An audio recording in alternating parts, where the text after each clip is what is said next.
major branding decisions. Well, the first decision you have to make is to brand or not to brand. And the second, do you want to have an individual or a family brand? In terms of brand and manufacturer's brand, you've got individual brands, for example, Dynamo and Cold Power. Individual product branding is when a company, such as Unilever, which owns lots of different products, markets individual brands almost as a standalone product. For example, Dove. Did you know Dove was owned by Unilever? Or what about Pampers being owned by Procter & Gamble?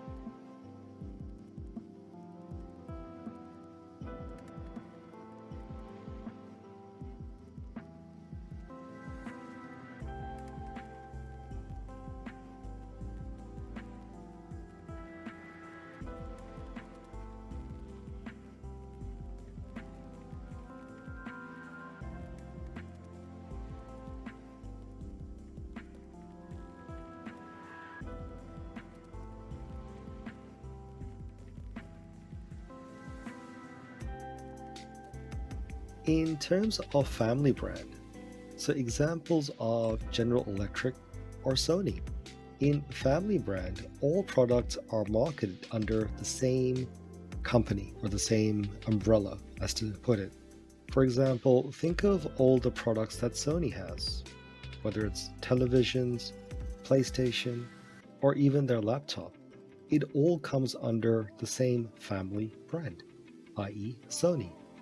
The idea behind this is with one particular brand and logo, it helps customers to easily identify the products and instantly instills faith in them.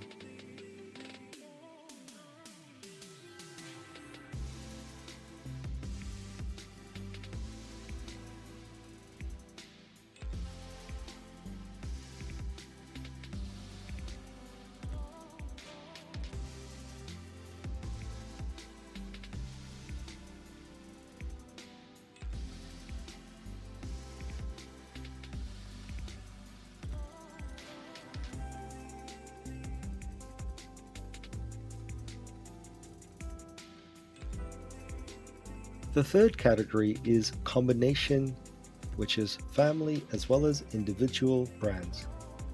For example, Kellogg's Cornflakes, or Kellogg's as a company, also owns Rice Bubbles. Now, in terms of Kellogg's Cornflakes, Kellogg's is a parent company, but Cornflakes is a brand in itself. Another example is Ford Focus. The family name is Ford, and the individual product name is Focus. A lot of companies tend to do this. For example, Volkswagen Polo. The family name is Volkswagen, and the individual product name is Polo. Or the Honda Civic. Once again, family name being Honda, and the individual product name being Civic. As you can imagine, for a lot of these companies, their individual products have become quite powerful brands themselves. Think about, say, Samsung and Galaxy, or Samsung and Note.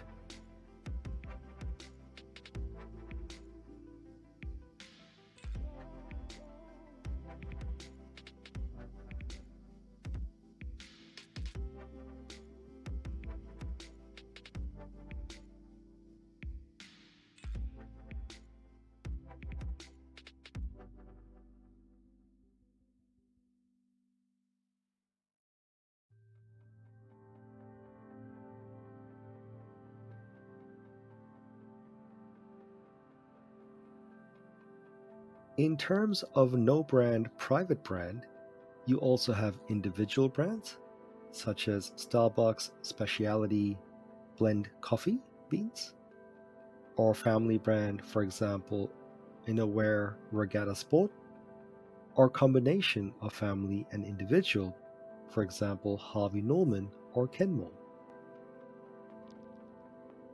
Generic products. A no-frill, no-brand name, low-cost product that is simply identified by its product category. Back in the old days, most products were basically this. as in, there weren't multiple organizations making the same product and thereby requiring branding to differentiate themselves. In fact, back in the old days, companies just made one product. Basically, major companies that dominated certain categories. In fact, the term branding itself comes from back in the old days when people had cattle and they were trying to figure out who does the cow or goat or I suppose any livestock belongs to. They would actually brand the animal. This then went on to evolve, and over time, as more and more companies started making similar products, the brand started to represent the difference in both quality as well as a silent promise made between the organization and the customer.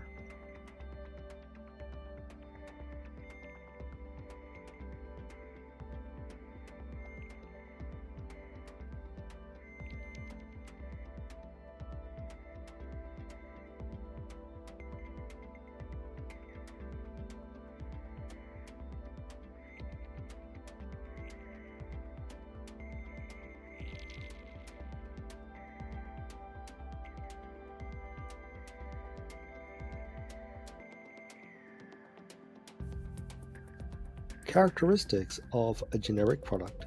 For example, black and gold or home brand, they tend to come in plain packaging and in general cost 30 to 40% less than other manufacturers' product.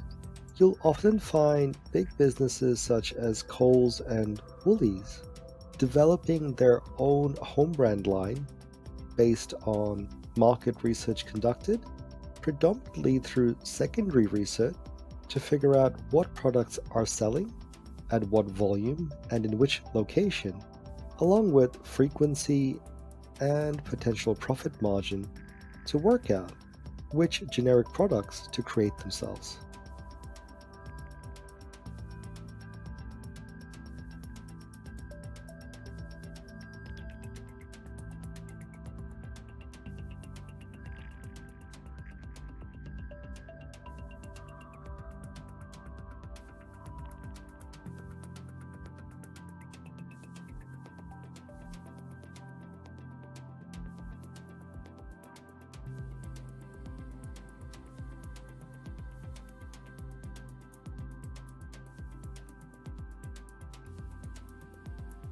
Co-branding.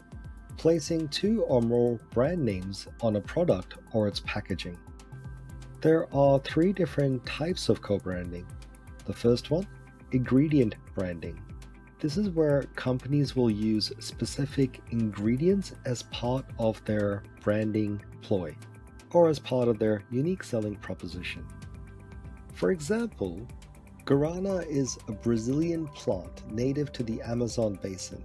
And this particular plant, or at least the fruit from this plant, has been used in lots of different energy drinks, as it's commonly touted for its ability to reduce fatigue, boost energy, aid learning and memory, amongst a million other benefits. Not too long ago, even Solo went for ingredient branding, stating that there was guarana in every can of Solo. The next one is complementary branding. A good example of this is when one company uses another brand as part of their unique selling proposition.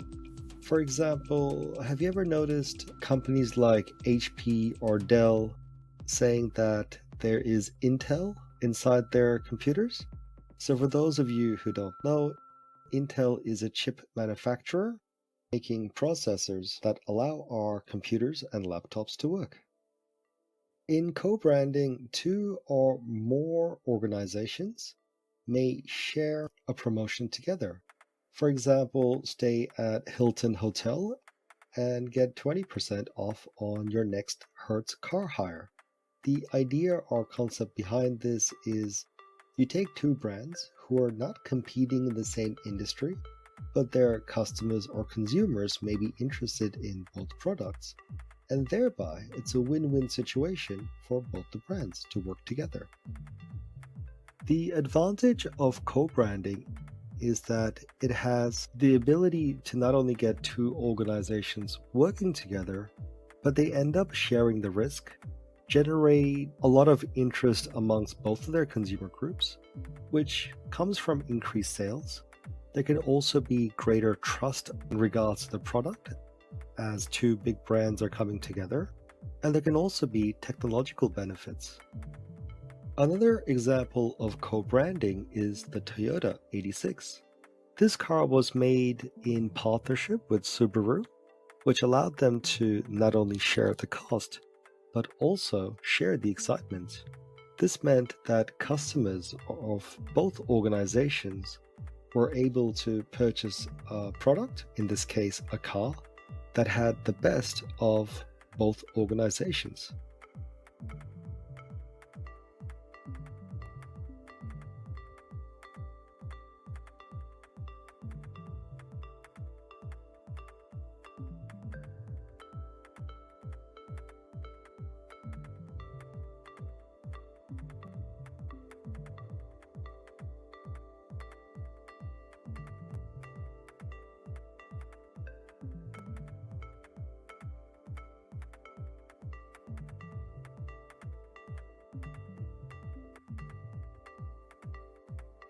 Trademark, the exclusive right to use a brand. For example, shape, colors and logos, catchy phrases, abbreviations of names. A generic product name cannot be trademarked. For example, the name UGG, as in UGG boots, that cannot be trademarked. In Australia especially, it describes an entire category of product, and this actually ended up in legal battle. In terms of colors, the Tiffany aquamarine blue or Cadbury's velvety purpley blue, and even the Tesla red are all examples of colors that have been trademarked.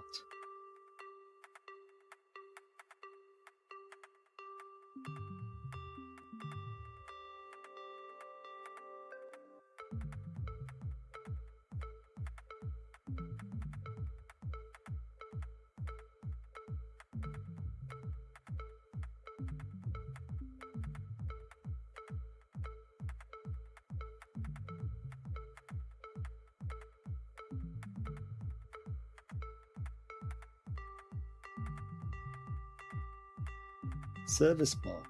This is basically trademark for a service. For example, H&R Block, Weight Watchers. So quite essentially, service marks and trademarks are considered intellectual property. This generally refers to assets that do not have a physical form. For example, ideas, images, songs, and sounds. The difference between a trademark and a service mark is that a service mark identifies and distinguishes the source of a service rather than goods.